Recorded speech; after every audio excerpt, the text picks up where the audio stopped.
Hello mga ka-listener! Welcome back to Money Wise tayo. Ako po si Tos Bay at today, pag-uusapan po natin kung paano ang maliit na habits po natin ay kayang magdala po sa atin sa tunay na financial freedom.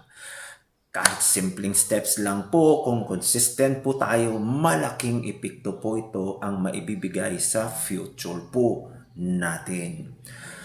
Maraming mga tao po ngayon ang nag-iisip na para yumaman, kailangan malaki agad ang kita o may malaking investment.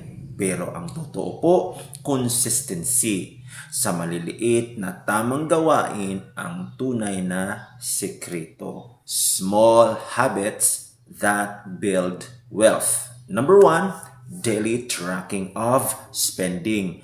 Kahit 5 to 10 minutes lang, alamin kung saan napupunta ang pera po natin. Number 2, automatic savings. Set aside kahit 10% ng income, then saka na gastusin ang iba. Small pero consistent.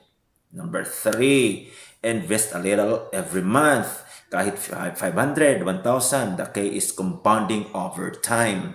Compounding, napakagandang practice po niyan.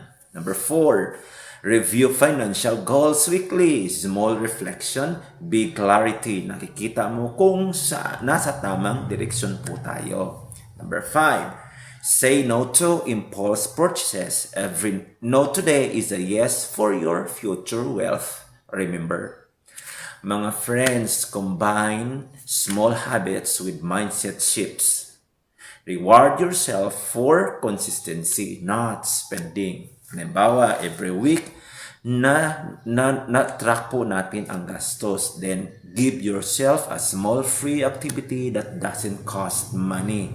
This reinforces habit formation without hurting your savings. Remember po lagi na ang financial freedom po doesn't happen overnight, but small habits done consistently make it inevitable. So mga kaibigan, tandaan po natin, little by little, consistently, you're building a financial fortress. Ang sekreto ng mga taong financially free ay hindi magic, kundi small habits na ginawa nilang routine.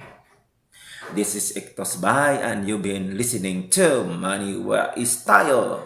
Start small today, stay consistent, and watch your financial freedom grow.